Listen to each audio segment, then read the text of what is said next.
In the frozen heart of the Ural Mountains, 9 experienced hikers walked into the snow. The mystery is what happened to their bodies. Their clothes were radioactive. The tent was cut open from the inside. Welcome to the Dyatlov Pass Incident. A case so bizarre, so terrifying, that over 60 years later, we still have no answers. And a growing sense that something unspeakable happened out there in the dark.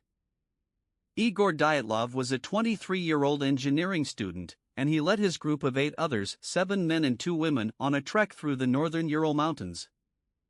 They had maps, supplies, and a goal: to reach the summit of Kolytsyakhl, which in the local Monsey language means dead mountain.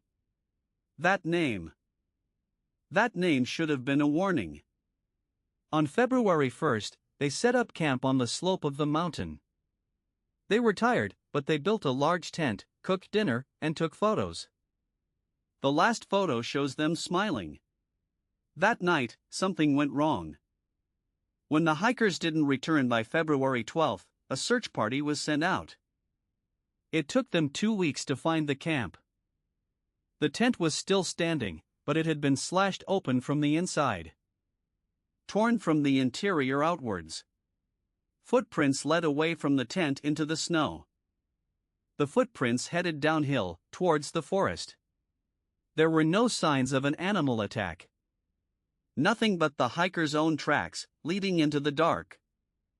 The first 2 bodies were found at the edge of the forest, near a makeshift fire. They were dressed only in underwear. The next 3 were found further away. They had died from hypothermia. But one of them had a fractured skull. Then came the 4 remaining hikers. And this is where the story turns cold. They were found in a ravine, buried under 4 meters of snow. The injuries were catastrophic. A 3rd woman had her entire face missing, as if it had been removed with surgical precision. The autopsy reports described massive internal damage. Broken ribs, crushed sternum, a fractured skull. Their bones were broken from the inside. As if they had been hit with a shockwave. Or crushed by an invisible force. When the investigators tested the clothing of the hikers, they found high levels of radioactive contamination. Not from an atomic bomb, but from something else. Strontium-90, a byproduct of nuclear tests. But there were no test sites nearby. The officials quickly classified the case. The final report stated the cause of death as a compelling natural force. Compelling. And the families were told to never speak of it again. Over the decades, theories have piled up like snow on Dead Mountain. The footprints were undisturbed. Some say it was infrasound, low-frequency sound waves that cause panic and hallucinations.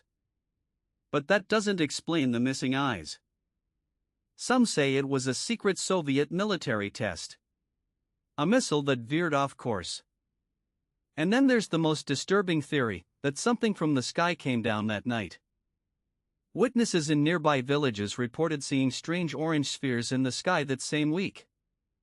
One of the hikers, Yuri Yudin, had left the group early due to illness. He later said, "I know what happened to them. But I will never tell." He died in 2013, taking the truth with him. To this day, the Dyatlov Pass incident remains unsolved. In 2020, a team of Russian scientists claimed they had solved it using a model of a rare slab avalanche. But the families of the victims rejected the theory.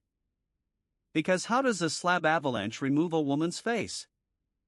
How does it make clothes radioactive? How does it make 9 people run barefoot into a blizzard, never to return? But every time I look at that final photo, the one where they're all smiling, snow on their hats, the tent behind them, I can't help but wonder, what did they see? What was out there, in the dark, that made them cut their own tent and run? If you were standing on Dead Mountain and the sky started to glow? Some mysteries